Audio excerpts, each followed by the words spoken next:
Hi welcome back to ಎಜ್ vlogs. ಎಲ್ಲರೂ ಹೇಗಿದ್ದೀರಾ? ಎಲ್ಲರೂ ಚೆನ್ನಾಗಿದ್ದಾರೆ ಅಂತ ಭಾವಿಸ್ತಾ ನಾನು ಕೂಡ ತುಂಬಾ ಚೆನ್ನಾಗಿದ್ದೀನಿ. ಇದು 2025ನೇ ವರ್ಷದ ಕೊನೆಯ ವಿಡಿಯೋ ಅಂತ ಹೇಳಿಕ್ಕೆ ಇಷ್ಟಪಡ್ತೀನಿ. ಸೊ ಡಿಸೆಂಬರ್ ಮಂತಲ್ಲಿ ಭರತನಾಟ್ಯಂ ಪ್ರೋಗ್ರಾಮ್ ನಡೀತಾ. ಆ ಪ್ರೋಗ್ರಾಮಲ್ಲಿ ನನ್ನ ತುಂಬ ಆತ್ಮೀಯವಾದಂಥ ಅಕ್ಕ ಅಂತಲೇ ಹೇಳ್ಬೋದು, ಸಿಸ್ಟರ್. ಅವ್ರ ಮಗಳು ತುಂಬಾ ಕ್ಯೂಟಾಗಿ ಕಾಣಿಸ್ತಾ ಇದ್ದರು. ಅವ್ರ ಪಾಡಿಗೆ ಅವರು ಮೇಕಪ್ ಮಾಡ್ತಾಯಿದ್ರು ಮಗಳಿಗೆ. ನಾನು ಒಂದಿಷ್ಟು ಅವ್ರ ಜೊತೆಗೆ ವಿಡಿಯೋಸ್ ಫೋಟೋಸ್ ಎಲ್ಲ ತಗೊತಾ ಇದ್ದೆ. ನಾನು ಈ ಸಲ ಪಾರ್ಟಿಸಿಪೇಟ್ ಮಾಡಿರಲಿಲ್ಲ. ಸೊ ಅವರೆಲ್ಲ ಡ್ಯಾನ್ಸ್ ಎಲ್ಲ ಮಾಡ್ತಾ ಇರುವಾಗ ತುಂಬಾ ಎಷ್ಟು ಅದ್ಭುತವಾಗಿ ಮಾಡ್ತಾಯಿದ್ದಾರೆ ಇವರು, ತುಂಬ ಚೆಂದ ಮಾಡ್ತಾಯಿದ್ದಾರೆ. ನಾನು ಕೂಡ ಸೇರಬೇಕಿತ್ತು ಅಂತಲೇ ಅನ್ನಿಸ್ತು. ಬಟ್ ಕಾರಣಾಂತರಗಳಿಂದ ಡ್ಯಾನ್ಸ್ಗೆ ಸೇರ್ಲಿಕ್ಕಾಗಿಲ್ಲ. ಬಟ್ ಇದೆಲ್ಲೋ ಒಂಥರ ಅವ್ರ ಡ್ಯಾನ್ಸ್ ಎಲ್ಲ ನೋಡಿದ ತಕ್ಷಣ ಸ್ವಲ್ಪನೇ ಬೇಜಾರಾಯಿತು.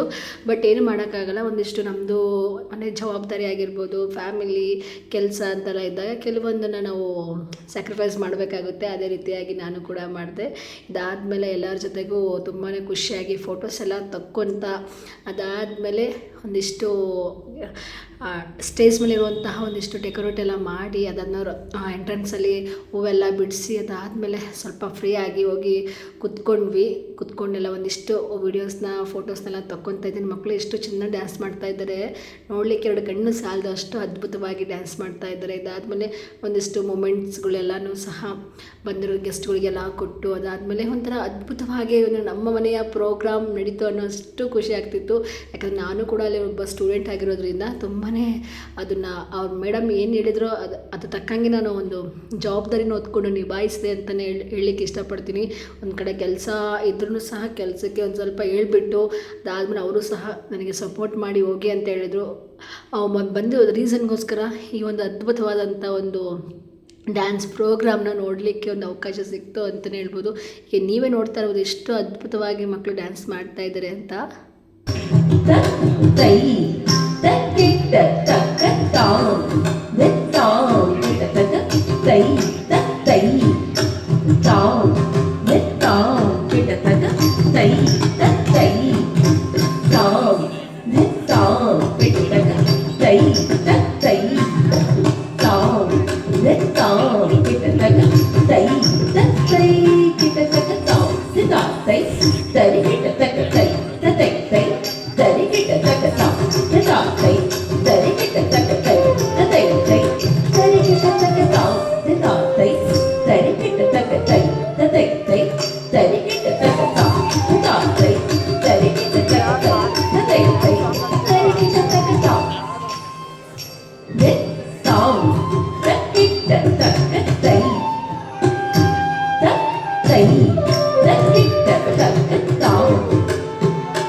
ನೋಡಿದ್ರಲ್ಲ ಎಷ್ಟು ಅದ್ಭುತವಾಗಿ ಎಲ್ಲ ಮಕ್ಕಳು ಎಷ್ಟು ಚೆನ್ನಾಗಿ ಡ್ಯಾನ್ಸ್ ಮಾಡಿದ್ರು ಅಂತ ನನಗಿಂತೂ ತುಂಬಾ ಖುಷಿ ಆಯಿತು. ಸೊ ಎಲ್ಲ ವೀಡಿಯೋಸ್ನ ಸ್ವಲ್ಪ ಕ್ಯಾಪ್ಚರ್ ಮಾಡ್ಕೊಂಡು ವೀಡಿಯೋಸ್ನ ಅಪ್ಲೋಡ್ ಮಾಡಿದ್ದೀನಿ, ಎಡಿಟ್ ಮಾಡಿಬಿಟ್ಟು. ಇದಾದಮೇಲೆ ಮನೆಗೆ ಬಂದಮೇಲೆ ಇದು ನಾನು ನನ್ನ ಹಸ್ಬೆಂಡ್ ಜೊತೆ ತುಂಬ ರಿಕ್ವೆಸ್ಟ್ ಮಾಡಿದಂಥ ಡ್ಯಾನ್ಸು. ಸೊ ಮಿಡಲ್ ಹಾಕ್ಬಿಟ್ಟಿದ್ದೀನಿ, ಪರವಾಗಿಲ್ಲ. ಇದಾದಮೇಲೆ ಡ್ಯಾನ್ಸ್ ಎಲ್ಲ ಮುಗಿದಾದ್ಮೇಲೆ ಎಲ್ಲ ಫೋಟೋ ಶೂಟ್ ಎಲ್ಲ ನಡೀತು ಮಕ್ಕಳ ಜೊತೆಗೆ, ಮೇಡಮ್ ಜೊತೆಗೆ ಮತ್ತು ಪೇರೆಂಟ್ಸ್ ಜೊತೆಗೆ. ಎಷ್ಟು ಖುಷಿ ಆಗ್ತಿತ್ತು ಅಂದರೆ ಸಿಂಪಲ್ಲಾಗಿ ರೆಡಿಯಾಗಿ ಹೋಗಿದ್ದೆ. ತುಂಬಾ ಬ್ಯೂಟಿಫುಲ್ಲಾಗಿ ಕ್ಯೂಟಾಗಿ ಕಾಣಿಸ್ತಾ ಇದ್ದೆ. ಇದು ನೋಡಿ overall Bharati Hegde madam students ಎಲ್ಲರೂ. ಸೊ ಎಲ್ಲ ಮುಗಿಸ್ಕೊಂಡು ಮನೆಗೆ ಬಂದು ನೆಕ್ಸ್ಟ್ ಡೇ ಸಂಡೇ ಆಗಿತ್ತು ಅನಿಸುತ್ತೆ. ಸೊ ಸಂಡೇ ವ್ಲಾಗ್ನ ಕಂಟಿನ್ಯೂ ಮಾಡಿದ್ದೀನಿ. ಯಾಕಂದರೆ ಧನುರ್ಮಾಸ ಅಂತ ಮಾಡಬೇಕು ಅಂತ ಅಂದ್ಕೊಂಡೆ. ಸೊ ಆ ಒಂದು ರೀಸನಿಗೋಸ್ಕರ ಎಲ್ಲನೂ ಕ್ಲೀನ್ ಮಾಡೋಣ. ಹೇಗಿದ್ರು ನ್ಯೂ ಇಯರ್ ಬರ್ತಾ ಇದೆ, ನಂದು 10 ಡೇಸ್ 6 ಡೇಸ್ ಇದೆ ಅಂತನೆಲ್ಲ ಕ್ಲೀನ್ ಮಾಡ್ತಾಯಿದ್ದೀನಿ. ಜಸ್ಟ್ ಕಿಚನಲ್ಲೇ ಈ ರೇಂಜಿಗಿದೆ ನೋಡಿ.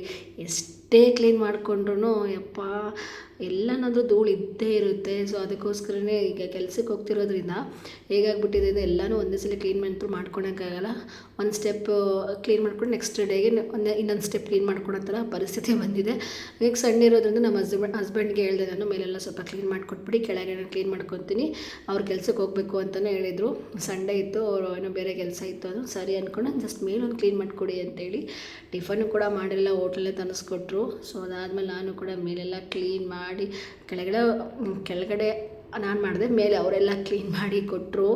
ಎಷ್ಟು ಸರ್ಕಸ್ ಅಂದರೆ ಎಷ್ಟೇ ಒಬ್ಬರಿರಲಿ ಇಬ್ಬರಿರಲಿ 10 ಜನ ಇರಲಿ ಕ್ಲೀನ್ ಮಾಡ್ತಾನೇ ಇರಬೇಕಾಗುತ್ತೆ. ಮನೆ ಅಂದಮೇಲೆ ಹಂಗೆ ಸ್ವಚ್ಛವಾಗಿರಬೇಕು. ಸ್ವಚ್ಛತೆಯಾಗಿ ಇದ್ದಾಗ ಮನೇನ ಸುಂದರವಾಗಿ ಇಟ್ಕೊಂಡಾಗ ಲಕ್ಷ್ಮಿನೂ ಒಲಿತಾಳೆ, ಮನೇಲಿ ನೆಮ್ಮದಿ ಸುಖ ಶಾಂತಿ ನೆಮ್ಮದಿ ಅಂತಾರಲ್ಲ ಎಲ್ಲನೂ ಇರುತ್ತೆ ಅಂತ ಹೇಳಲಿಕ್ಕೆ ಇಷ್ಟಪಡ್ತೀನಿ. ಅದು ನನಗೆ ನನ್ನ ದೊಡ್ಡಮ್ಮ ಹೇಳ್ಕೊಟ್ಟಿರುವಂಥದ್ದು. ನಿಂಗೆ ಗೊತ್ತಲ್ವ, ಹಿರಿಯರು ಹೇಳಿದ್ದೆಲ್ಲನೂ ಸಹ ಪಾಲಿಸಿದಾಗ ನಾವು ಕೂಡ ಇನ್ನೂ ನಮ್ಮ ಮುಂದೆ ಬರುವಂಥ ಫ್ಯೂಚರ್ ಮಕ್ಕಳಿಗೆ ನಮ್ಮ ಅಕ್ಕಪಕ್ಕದವ್ರಿಗೆ ಹೇಳಲಿಕ್ಕೆ ಒಂದು ಅವಕಾಶ ಇರುತ್ತೆ. ಸೊ ಹಾಗಾಗಿ ಫಸ್ಟು ನಾವು ನಮ್ಮ ಮನೆಯನ್ನು ಕ್ಲೀನ್ ಮಾಡ್ಕೋಬೇಕು ಅಂತಂದು ಎಲ್ಲ ಕ್ಲೀನ್ ಮಾಡ್ತಾ ಇದ್ದೀವಿ. ನೋಡ್ತಾ ಇರ್ಬೋದು, ಗೋಡೆ ಎಲ್ಲ ಫುಲ್ಲು ಗ್ರೀನ್ ಇರೋದ್ರಿಂದ ಎದ್ದು ಕಾಣಿಸುತ್ತೆ. ಒಂದು ಚೂರು ಏನೋ ಆ್ಯಕ್ಚುಲಿ ವೈಟ್ ಇದ್ರೂ ನನಗೆ ತುಂಬ ಇಷ್ಟ ಆಗ್ತಿತ್ತು. ಬಟ್ ಏನು ಮಾಡೋದು, ವೈಟ್ ಇಲ್ಲ ಗ್ರೀನೇ ಇದೆ. ಎಲ್ಲ ಬಾಡಿಗೆ ಮನೆಗಳಿಗೆಲ್ಲ ಗ್ರೀನ್ ಪೇಂಟನ್ನು ಮಾಡಿಸಿರೋಂಥದ್ದು. ಬಟ್ ಇದು ಅಷ್ಟು ಲುಕ್ ಇಲ್ಲ. ನಾನು ಎಷ್ಟೋ ವೀಡಿಯೋಸ್ ಏನೇ ಮಾಡಲಿ ಲುಕ್ ಬರೋದಿಲ್ಲ. ಆದರೂ ಏನು ಮಾಡೋಕ್ಕಾಗಲ್ಲ. ತುಂಬ ಹುಡುಕಿ ಮನೇನ ಫೈನಲಾಗಿ ಮನೇನ ಹುಡ್ಕೊಂಡು ಬಂದಿರೋವಂಥದ್ದು. ಸೊ ಏನಾಗಲಿ ಇಷ್ಟಪಟ್ಟರು ಅಂತ ಮನೆ ಅಂದ್ಕೊಂಡು ಸುಮ್ಮನಾಗಬೇಕು. ಸೊ ನೈಟೇ ನಾವು ಹೊರಟಿದ್ದು. ನನ್ನ ತಂಗಿ ನೈಟಲ್ಲ 3 ಡೇಸ್ ಆದಮೇಲೆ ನನ್ನ ತಂಗಿಗೆ ಪಾಪು ಆಯಿತು. ಥರ್ಸ್ಡೇ ಅನಿಸುತ್ತೆ, ಥರ್ಸ್ಡೇ ಆಗಿರೋವಂಥದ್ದು. ಸೊ ನಾನು ಮಾರ್ನಿಂಗ್ ಹೋಗಬೇಕು ಅಂದ್ಕೊಂಡೆ, ಇಲ್ಲ ನೈಟೇ ಬಂದುಬಿಡಿ ಅಂತ ಹೇಳಿದರು. ಏನಿಲ್ಲ, ವಿತೌಟ್ ಪ್ಲ್ಯಾನ್ ಹೋದ್ವಿ. ಮಗು ಅದೇನೋ ಗೊತ್ತಿಲ್ಲ, ಮಾರ್ನಿಂಗ್ 5:30 ಹಂಗೆ ಹೋಗಿದ್ದು. ಅದಾದಮೇಲೆ ಪಾಪು ಕೂಡ ಡೆಲಿವರಿ ಆಯಿತು. ಪಾಪು ಕೂಡ ಡೆಲಿವರಿ ಆಯಿತು. ಎಷ್ಟು ಪ್ರೇಯರ್ ಮಾಡ್ಕೊಂಡಿದ್ದೀನಿ ದೇವರಿಗೆ ಅಂದರೆ, ಭಗವಂತ ನೀನೇ ಕಣ್ತೇರ್ಸಪ್ಪ ಅಂತಂದು. ಅಂದರೆ ಈಗ ಆಲ್ರೆಡಿ ಒಂದು ಗರ್ಲ್ ಬೇಬಿ ಇದೆ, ಇನ್ನೊಂದು ಬಾಯ್ ಬೇಬಿ ಆಗಿಬಿಟ್ರೆ ತುಂಬ ಚೆನ್ನಾಗಿರುತ್ತೆ. ಮತ್ತು ಇನ್ನೊಂದು ಹೆಣ್ಮಗು ಆದರೆ ಮತ್ತೊಂದು ಗಂಡು ಮಗು, ಯಾರಿಗೇ ಆಗಲಿ ಒಂದು ಗಂಡು ಒಂದು ಹೆಣ್ಣು, ಆರ್ತಿಗೆ ಒಬ್ಬಳು ಕೀರ್ತಿಗೊಬ್ಬ ಅನ್ನೋ ಥರ ಇರಬೇಕು ಅಂತ ಹೇಳ್ತಾರೆ. ಸೊ ಇಬ್ಬರು ಮತ್ತೆ ಹೆಣ್ಣಾಗಿ ಅದಾದಮೇಲೆ ಗಂಡದ 3 ಈಗಿನ ಕಾಲದಲ್ಲಿ ಗೊತ್ತಲ್ವ, ಆ್ಯಕ್ಚುಲಿ ಈಗೆಲ್ಲ ಒಂದು ಮಾಡ್ಕೊಳ್ಳೋದೇ ಕಷ್ಟ ಆಗೋಗಿರುತ್ತೆ, ಒಂದಕ್ಕೆ ಸಾಕು ಅಂತಾರೆ. ಬಟ್ ನೆಕ್ಸ್ಟು ಮತ್ತು ಹೆಣ್ಣಾದರೆ ಅಥವಾ ಗಂಡು ಫಸ್ಟ್ ಆದಮೇಲೆ ಇನ್ನೊಂದು ಗಂಡಾದರೆ ಸ್ವಲ್ಪ ಡಿಸಪಾಯಿಂಟ್ ಆಗುತ್ತೆ. ಸೊ ಫೈನಲಾಗಿ ಗುರುವಾರ ಇತ್ತು, ಅವತ್ತಿನ ದಿನ ರಾಯರೇ ಹುಟ್ಟು ಬಂದಿದ್ದಾರೆ ಅಂತ ಅನ್ನಿಸ್ಬಿಡ್ತು. ನಾನಂತರೂ ಎಷ್ಟು ಕಣ್ಣಲ್ಲಿ ನೀರೇ ಬಂದೋಯ್ತು. ತುಂಬಾ ಖುಷಿಯಾಗೋಯಿತು. ನಿದ್ದೆಗೆಟ್ಟು ಬಂದಿದ್ದರೂ ಸಹ ಪಾಪು ನೋಡಿದ ತಕ್ಷಣ ಆ ಖುಷಿಗೆ ನಿದ್ದೆನೂ ಹೋಯಿತು. ತುಂಬ ಅಂದರೆ ತುಂಬಾ ಖುಷಿ ಆಗ್ತಾಯಿತ್ತು. ಒಂಥರ 2025 ಒಳ್ಳೆ ಅದನ್ನೇ ಎಕ್ಸ್ಪ್ರೆಸ್ ಮಾಡಲಿಕ್ಕಾಗಲ್ಲ. ಇಷ್ಟು ದಿನದ ಎಲ್ಲ ಖುಷಿ 2025ರಲ್ಲಿ ಮಗು ಬಂದಮೇಲೆ ಎಷ್ಟೇ ನೋವುಗಳಿರಲಿ ಏನೇ ಇರಲಿ, ಮಗು ಬಂದ ತಕ್ಷಣ ನಾನು ಖುಷಿ ಹೇಳಲಿಕ್ಕಾಗಲ್ಲ. ತುಂಬ ಅಂದರೆ ತುಂಬಾ ಖುಷಿ ಆಗ್ತಿದೆ ನನಗೆ.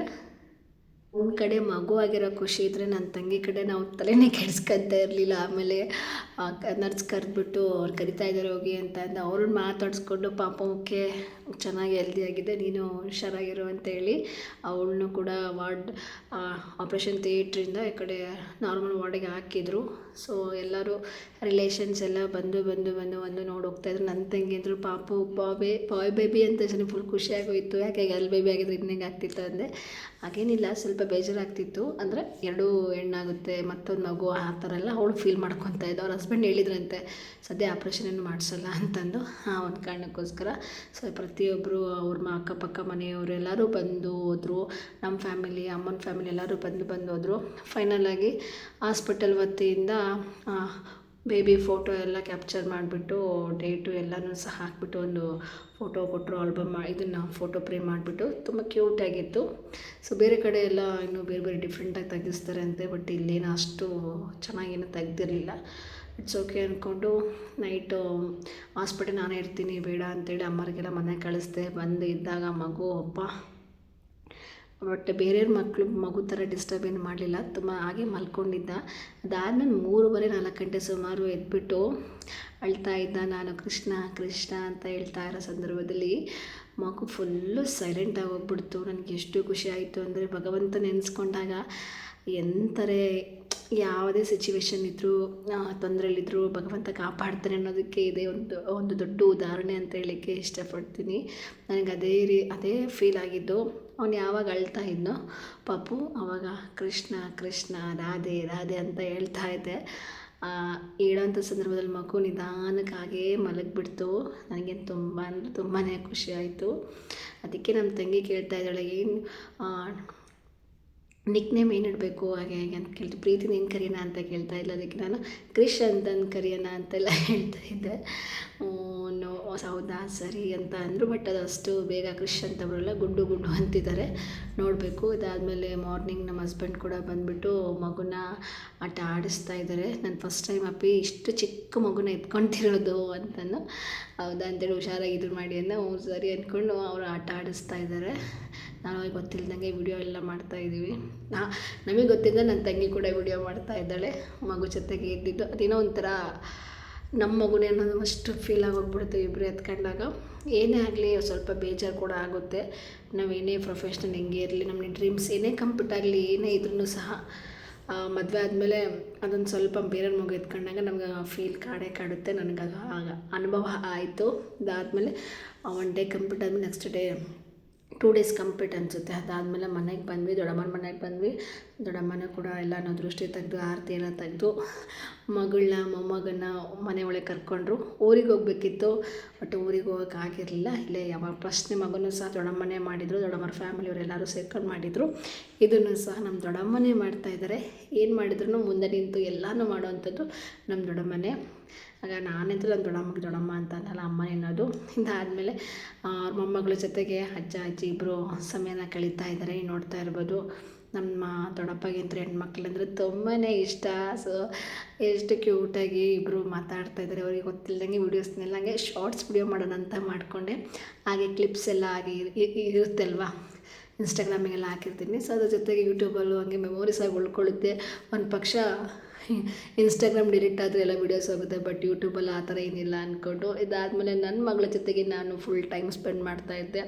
ಒಂದು 4 to 5 ಡೇಸ್ ಇದ್ದೆ. ಬಟ್ ನನ್ನ ಮಗಳು ನನ್ನ ಜೊತೆಗೆ ಎಷ್ಟು ಮಿಂಗಲಾಗೋಗಿದ್ಲು ಅಂದರೆ ತುಂಬಾ ಮಾಡ್ತಾಯಿದ್ರು. ಸಿಕ್ಕಾಪಟ್ಟೆ ಖುಷಿಯಾಗಿತ್ತು. ಬಟ್ ಅವನು ಬಿಟ್ಟು ಬರುವಾಗ ಬೇಜಾರು ಕೂಡ ಆಯಿತು ನನಗೆ.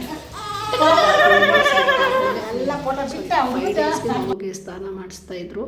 ಸೊ ಅಣ್ಣನ ಮಕ್ಕಳೆಲ್ಲ ಕೂಡ ಮನೆಗೆ ಬಂದು ಪಾಪ ನೋಡ್ಲಿಕ್ಕೆ ಎಲ್ಲರೂ ಬಂದಿದ್ದರು. ಅಣ್ಣ ಕೂಡ ತೊಟ್ಲು ಕಟ್ಟೋಕ್ಕೆ ಎಲ್ಲನೂ ರೆಡಿ ಮಾಡ್ದೆ. ಪಾಪ ತೊಟ್ಲು ಕಟ್ಟುವಾಗ ಚೀರ ಅಮ್ಮ ಇಟ್ಕೊಂಡಿಲ್ಲ ಅಂತಂದು ಪಾಪ ಜಾರ್ಬಿಟ್ರು. ನಮಗಂತೂ ಸಿಕ್ಕಾಬಿಟ್ಟೆ ಭಯ ಆಯಿತು. ನೋಡಿ ಪಾಪ ಅಣ್ಣ ಪೆನ್ನು ಅಂತ ಇಟ್ಕೊಂಡ್ರು, ಅದೇನೋ ಪೆಟ್ಟಾಯಿತು ಅಂತ.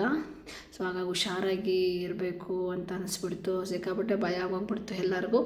ಇದಾದ್ಮೇಲೆ ನೆಕ್ಸ್ಟ್ ಡೇಗೆ ನನ್ನ ಮಗಳದು ಇದು ಒಂದು 4 to 5 ಡೇಸ್ದು ವಿಡಿಯೋನ ಸ್ವಲ್ಪ ವೀಡಿಯೋಸ್ನೆಲ್ಲ ಇರುವಂಥದ್ದನ್ನ ಕ್ಯಾಪ್ಚರ್ ಮಾಡಿಕೊಂಡು ಒಂದೇ ವಿಡಿಯೋದಲ್ಲಿ ಅಪ್ಲೋಡ್ ಮಾಡಬೇಕು ಅಂತ ಅಂದ್ಕೊಂಡಿದ್ದೀನಿ. 2025ನ ಒಂದು ಕೊನೆಯ ವಿಡಿಯೋ ಇದಾಗಿರುತ್ತೆ ಅಂತ. ನೆಕ್ಸ್ಟ್ ನ್ಯೂ ಇಯರ್ನ ಹೊಸದಾಗಿ ವಿಡಿಯೋಸ್ನ ಸ್ಟಾರ್ಟ್ ಮಾಡಬೇಕು, ಲಾಂಗ್ ವಿಡಿಯೋನ ಫಾರ್ಮೆಟಲ್ಲಿ ಹಾಕಬೇಕು ಅಂತ ಅಂದ್ಕೊಂಡಿದ್ದೀನಿ. ಯಾಕಂದರೆ ಟೈಮೇ ಸಿಗ್ತಾ ಇಲ್ಲ. ಇಷ್ಟು ದಿನ ಕೆಲಸ ಇಲ್ಲ ಅಂತಂದು ಬೇಜಾರೈತಿ, ಕೆಲಸ ಸಿಕ್ಕಿದೆ ವ್ಲಾಗ್ ಮಾಡೋಕ್ಕೆ ಟೈಮ್ ಇಲ್ಲ ಅನ್ನೋದು ಆಗೋ ಥರ ಫೀಲ್ ಆಗ್ತಿದೆ. ನನ್ನ ಮಗಳ ಜೊತೆಗೆ ತುಂಬಾ ಚೆನ್ನಾಗಿ ಟೈಮ್ ಸ್ಪೆಂಡ್ ಮಾಡ್ಕೊತ ಬರುವಾಗ ಮತ್ತೆ ಬೆಂಗಳೂರಿಗೆ ಬಂದು ಕೆಲಸಕ್ಕೆ ಹೋಗಬೇಕು ಅಂತ ಅಂದಾಗ ತುಂಬಾ ಬೇಜಾರಾಗ್ತಾಯಿತ್ತು. ಪಾಪು ಜೊತೆಗೆ ಅವಳು ಕೂಡ ಟೈಮ್ ಕಳೀತಾ ಇದ್ದಾಳೆ. ಅವಳಿಗೂ ಒಂಥರ ಫಸ್ಟ್ ಡೇ ಪಾಪು ಎಲ್ಲರೂ ಪಾಪುನ ಮಾತಾಡಿಸುವಾಗ ಇವಳು ಫುಲ್ ಸೈಲೆಂಟಾಗಿ ಹೋಗ್ಬಿಟ್ಲು. ಎಷ್ಟು ಖುಷಿಯಾಗಿರ್ತಿದ್ದ ಪಾಪು ಇದು ನನ್ನ ಮಗಳು.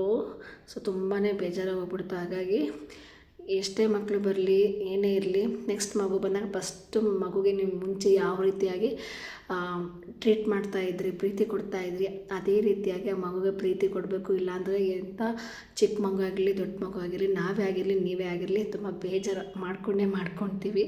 ನನ್ನ ಮಗಳು ನನ್ನ ಜೊತೆ ತರಲೆ ಮಾಡ್ತಾಯಿದ್ಲು. ನೆಕ್ಸ್ಟ್ ಡೇಗೆ ಮಗುಗೆ ಬಿಸಿಲು ಕಾಯಿಸ್ಬೇಕು ಅಂತಂದು ಅಮ್ಮ ಬಿಸಿಲು ಕಾಯಿಸ್ತಾ ಇದ್ದಾರೆ. ನೋಡ್ತಾ ಇರ್ಬೋದು ನೀವು. ಇದು ದೊಡ್ಡಮ್ಮನ ಮನೆಯಲ್ಲಿ ಇನ್ನೇ ನಮ್ಮ ಮನೆಗಂತೂ ಹೋಗೋಕ್ಕಾಗಲ್ಲ ಅಂತ ದೊಡ್ಡಮ್ಮರ ಮನೆಗೆ ಎಲ್ಲ ಮಾಡ್ತಾ ಇರೋದು. ನನ್ನ ಮಗಳನ್ನ ನೆಕ್ಸ್ಟು ನಮ್ಮ ತಂಗಿ ನಮ್ಮ ಮನೆಗೆ ಕರ್ಕೊಂಬರಬೇಕು ಅಂತಲೂ ಅಂದ್ಕೊಂಡಿದ್ದೀನಿ. ಇದಾಗಿತ್ತು 2025ರ ಎಲ್ಲ ಒಂದು ಸುಂದರ ಕ್ಷಣದ ವಿಡಿಯೋ ಇದಾಗಿತ್ತು. 2025ಕ್ಕೆ ನಮ್ಮ ಮನೆಗೆ ಮುದ್ದು ಕೃಷ್ಣನೇ ಬಂದಿದ್ದಾನೆ, ಅದಕ್ಕಿಂತ ಸೌಭಾಗ್ಯ ಮತ್ತೇನಿಲ್ಲ. ಸೊ ಎಲ್ಲರಿಗೂ ನಮಸ್ಕಾರ, ಟೇಕ್ ಕೇರ್, ಬಾಯ್.